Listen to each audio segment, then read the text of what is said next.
Kyiv के mayor Vladimir क्लिश्को ने चेतावनी दी है कि संघर्ष की वजह से और ज्यादा लोग मारे जाएंगे, लेकिन प्रतिज्ञा की है कि यूक्रेन के लोग कभी आत्मसमर्पण नहीं करेंगे। यूक्रेन में हजारों आम नागरिक टेरिटोरियल डिफेंस यूनिट्स में शामिल हो रहे हैं, जिन्होंने अपनी राजधानी और अपने देश को बचाने के लिए हथियार उठा लिए हैं। बीबीसी संवाददाता ओरला गुरिन कुछ ऐसे ही वॉलंटियर्स से मिली। डिफेंस के लिए तैयारियां जारी हैं। लोकतांत्रिक यूरोप की एक राजधानी अपने दरवाजों पर हमलावरों का इंतजार कर रही है। इन्हें हेज डॉग्स कहा जाता है, जिन्हें टैंकों को रोकने के लिए बनाया गया है। तो क्या यूक्रेन की फोर्स रूसी सैनिकों को रोक सकती है? मुझे नहीं पता, मैं कोई जनरल नहीं हूँ। हम अपनी कोशिश करेंगे, इसलिए हम यहाँ हैं। मैं बस इतना जानता हूँ, बाकी राष्ट्रपति से पूछिए। यहाँ जारी तैयारियों में फर्स्ट एड भी शामिल है। बताया जा रहा है कि घायल होने पर बहते खून को किस तरह से रोकना है। ओल्गा जो लोगों को बता रही हैं, उससे उन्हें अपनी जान बचाने में मदद मिलेगी। आपको क्या लगता है, यहाँ कितनी जल्दी वाकई लड़ाई हो सकती है? दुर्भाग्य की बात है, मुझे लगता है कि कुछ ही दिनों में।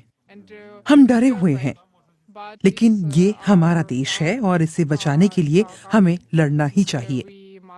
ओल्गा, इस हमले से पहले आप क्या कर रही थी? आप चिकित्सक हैं? नहीं, मैं चिकित्सक नहीं हूँ।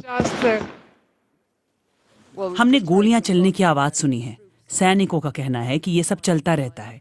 हो सकता है ये आवाजें रूसी बलों से आ रही हों, या जो शहर के अंदर तोड़फोड़ कर रहे हैं। डिफेंस की तैयारी यहाँ जंगल के भीतर भी जारी है।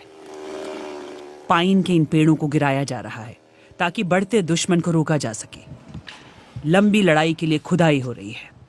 ये दृश्य फर्स्ट या सेकेंड वर्ल्ड वॉर के हो सकते थे, लेकिन ये साल 2022 है। यहाँ खाइयों का पूरा नेटवर्क तैयार किया जा रहा है। उन्होंने हमें बताया कि उन्हें तैयार रहना होगा। उनका मानना है कि रूसी बल 1 या 2 दिन में यहाँ पहुंच सकते हैं। यहाँ हर किसी को पता है कि रूस के पास ज्यादा हथियार हैं, लेकिन फिर भी उनके हौसले ज्यादा बुलंद हैं, क्योंकि उनका मानना है कि वो अपनी मिट्टी के लिए लड़ रहे हैं। और ये सारे वॉलंटियर्स सिर्फ जीत की बात कर रहे हैं। ये मुश्किल होगा, लेकिन फिर भी मुझे लगता है कि हम ही जीतेंगे। हम उन्हें तोड़ कर रख देंगे ताकि उनकी आने वाली पीढ़ी इसे हमेशा याद रखे। और इधर राजधानी कीव में है इंडिपेंडेंस स्क्वायर, जहां से साल 2014 की क्रांति शुरू हुई थी। यहां सन्नाटा है और अब इस शहर को समय का इंतजार है।